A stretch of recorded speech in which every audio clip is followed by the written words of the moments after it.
Oke guys, balik lagi di YouTube gua, Irfan Ardiansyah channel.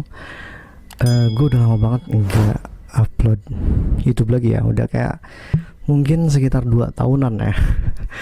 Udah lama banget pokoknya vakum dari YouTube. Dan actually gue bener-bener kayak kangen banget sama YouTube ini ya. Dan gue ingin coba mulai YouTube ini lagi dan upload beberapa konten mengenai review-review film, vlog ataupun musik ya, karena basically memang gue memang dari musik ya awalnya itu bikin YouTube itu gitu. Dan di konten ini gue ingin nge-review salah satu film yang kemarin ini sempat hype dan benar-benar kayak booming banget gitu ya. Jadi film ini direkturnya adalah dari Joko Anwar, salah satu director yang benar-benar fenomenal di Indonesia, karena kemarin ini sempat menggemur-gemurkan ya bahwa dia pernah disclaimer terkait dengan perilisan film Siksa Kubur ini, bahwa itu adalah film terbaik yang pernah dia garap selama dalam karirnya, dalam dia berkarir begitu. Tapi disclaimer itu mungkin lebih ke marketingnya dia gitu ya, karena mungkin jatuhnya kalau buat gua nggak terlalu dengan dengan ekspektasi yang benar-benar gue bayangin gitu loh dari awal gitu. Gue juga udah dapet nilai dari IMDb terkait dengan film Siksa Kubur ini, bahwa dia itu dapat poin di 7.3. Itu ada 126 komentar yang masuk ke Joko Anwar dan di rate 7,3 gitu ya. Tapi gua nggak puas gitu dengan nilai segitu gitu loh, bahkan rendah dari itu gitu yang gua nilai gitu ya. Oke, dan sebelum kita masuk ke filmnya, pertama gue ingin disclaimer dulu bahwa gua nggak akan spoiler kalian ya. Jadi gua cuman ingin kayak bahas ringkasan aja gitu, nggak scene by scene dan nggak alur by alur ya, tapi benar-benar kayak ringkasan banget. Jadi ini benar-benar non spoiler gitu ya. Jadi silakan menurut kalian apakah film ini worth it untuk ditonton atau enggak, bisa disimpulkan di akhir video gitu ya. Dan penilaian gua terkait dengan film ini pun juga akan gua kasih nilainya di akhir video nanti gitu.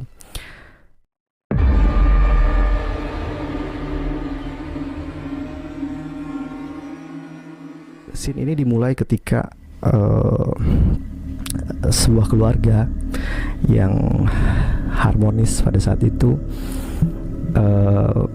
bertempatkan di sebuah toko pastry ya, kayak toko roti buaya seperti itu ya.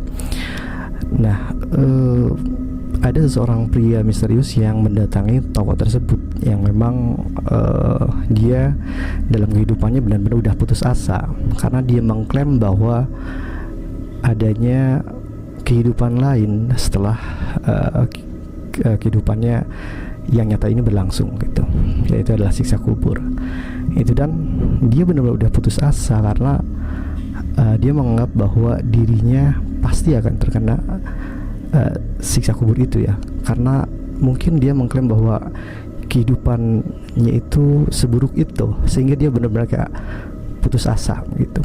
Lalu singkat cerita dia memberikan kaset ya kepada anak-anak. Di situ ada 2 anak, yang satu kakaknya cowok ya, yang satu lagi cewek gitu. Gua nggak akan sebut namanya. Di situ dia memberikan pesan bahwa jangan keluar, intinya begitulah, seperti itu ya, karena dia mau bunuh diri tuh pakai bom kan. Pada akhirnya di situ ada kayak toko tersebut terkena kayak pencurian ya. Akhirnya si orang tua dari anak-anak tersebut ngejar keluar dan terkena bom bunuh diri tersebut kayak gitu. Oke, di situ scene-nya benar-benar dibuat sempurna oleh Joko Anwar menurut gua gitu ya.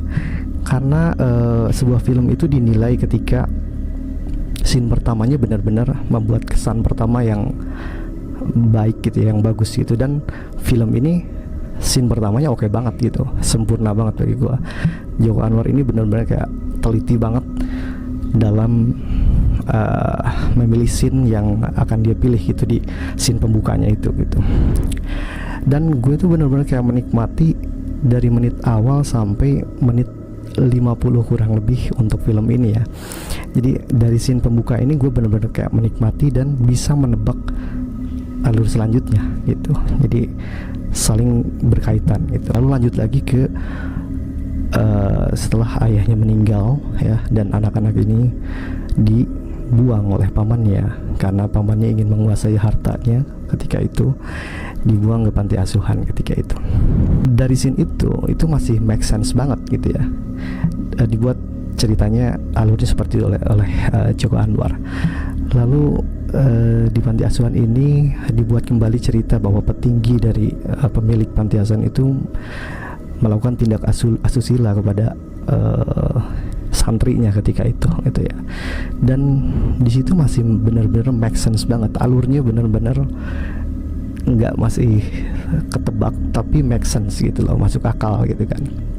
Dari situ tiba-tiba anak-anak ini ingin melarikan dari panti asuhan tersebut ya, karena mereka ingin memecahkan kasus dari kaset yang pria misterius ini berikan ketika itu, bahwa dia ingin memvalidasi bahwa apakah benar adanya kehidupan setelah kehidupan kita ini berlangsung gitu, yaitu siksa kubur gitu kan.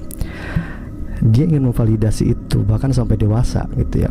Dan direkturnya ini benar-benar ngebuat alasan yang benar-benar tepat banget dari scene awal itu gitu, sehingga orang tuanya meninggal gitu kan. Itu jadi alasan kuat bagi pemeran utama itu untuk memvalidasi adanya siksa kubur itu sendiri gitu ya. Poinnya di situ. Lalu beranjak dia dewasa, si cewek ini bekerja di salah satu panti jompo ya, dan gue lupa lagi ya si cowoknya itu kerja di mana ya. Yang pekerjaannya itu kalau nggak salah memang ngurusin jenazah ya waktu ketika itu, dan masih membantu misi kakaknya itu yang cewek itu untuk bisa membongkar validasi dari isi kaset tersebut ya, terkait dengan siksa kubur itu gitu ya. Di situ scene-nya masih oke banget gitu. Jadi si pemeran utama ini dia punya alasan yang kuat untuk bisa membongkar kaset itu gitu loh ya, untuk memvalidasi case tersebut gitu loh. Nah, singkat cerita di situ udah masuk menit 50 dan gua semakin gak menikmati alur yang terjadi di film itu gitu. Entah kenapa gitu, karena scene-nya itu bener-bener gak dieksekusi dengan alur cerita yang menurut gue udah bagus gitu sejauh itu gitu loh. Dan di situ gue bener-bener kayak kecewa banget kenapa Joko Anwar ini bener-bener nggak selektif dalam pemilihan scene-nya itu gitu loh. Ceritanya udah bagus banget gitu ya, sampai dia di kuburan gitu ya. Singkat cerita bahwa petinggi dari apa namanya yang memiliki panti asuhan itu, dia berada di panti jompo itu kan, dan diurus oleh si cewek ini gitu ya, si pemeran utama ini gitu. Nah, pemeran utama ini memang dia mempunyai misi untuk melihat kematian ya, kayak jadi dia tahu masa perbuatan dari orang-orang tua yang ada berada di panti jompo tersebut, dan yang paling berpotensi memiliki dosa yang benar-benar kayak besar banget gitu ya, ini adalah petinggi dari yang punya panti asuhan ini gitu loh. Nah, dari situ singkat cerita dia meninggal lah gitu kan ya, si yang punya panti asuhan ini gitu kan. Akhirnya dia dikubur. Sampai situ ya, jadi gua ringkas nih ceritanya ya. Sampai situ scene-nya benar-benar masih make sense banget gitu, masih logis banget gitu ya. Akhirnya dia dikubur di sana dan dia masuk tuh ke situ untuk bisa nyaksiin siksa kubur gitu kan. Tapi yang benar-benar gua sayangin ya, adegan di situ benar-benar kurang banget, jauh banget dari ekspektasi yang gua bayangin gitu. Mungkin sama dari penonton pun juga akan membayangkan ekspektasi yang benar-benar kurang banget gitu ya. Kalau dia benar-benar jeli banget ya, kayak teliti banget gitu. Jadi gue ngarepin bahwa sisa kubur tuh nggak sesimpel ini gitu. Memang sisa kuburnya digambarkan baik ya, walaupun hanya sebentar ya cuplikannya.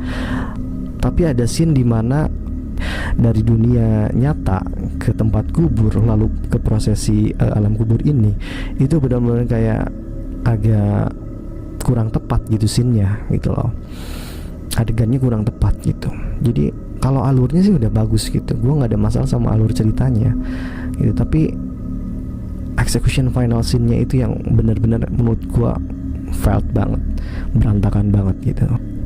Jadi kalau gue simpulin di film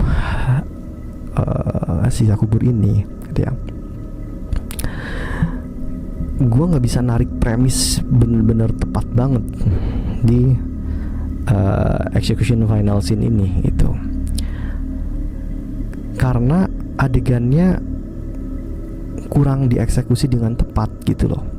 Jadi orang cuman gini doang ya gitu, padahal di alur belakangnya itu premisnya udah bener-bener kuat banget tuh, udah bener kedorong banget dari scene pertama gitu kan, dia masuk ke panti asuhan gitu kan, lalu dia masuk ke panti jompo, udah dewasa, terus dia punya misi untuk bisa memvalidasi kebenaran dari siksa kubur itu gitu kan. Jadi tujuan misi dari hidup pemeran utama ini benar-benar memvalidasi apakah orang dengan yang memiliki dosa yang benar-benar kayak besar banget, apakah itu benar-benar bisa dapat hukuman di alam kubur sana begitu loh. Jadi menurut gua failed banget di final execution scene-nya gitu loh dari film itu. Gue benar-benar sangat menyayangkan banget sih sebetulnya ya. Kalau kata orang lain mungkin banyak yang ngatain film kayak Hidayah kayak gitu, ini enggak bener banget ya.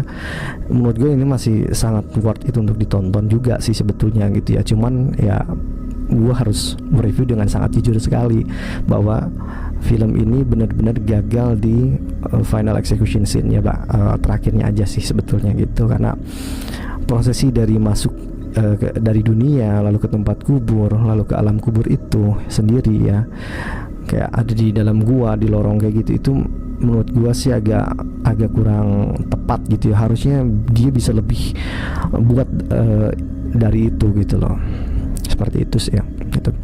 Oke, jadi rate dari gua adalah 7.0 dan dari IMDb saat ini adalah 7.3 ya. Dan gue masih menghargai sih penilaian segitu itu, karena memang gue suka filmnya yang Pengabdi Setan yang dulu pernah gue rating sama dengan IMDb itu di atas 9. Keren banget sih film itu gitu, dan belum ada yang bisa ngalahin film itu ya, horor di Indonesia itu. Gue udah nonton ini dan ya menurut gue sih masih worth it ya untuk ditonton gitu. Jadi bagi kalian yang belum nonton, kalian bisa nonton di bioskop kesayangan kalian gitu. Oke, jadi mungkin segitu aja video gua kali ini ya terkait dengan review film dari filmnya Joko Anwar yaitu Siksa Kubur. Kita ketemu di video-video selanjutnya.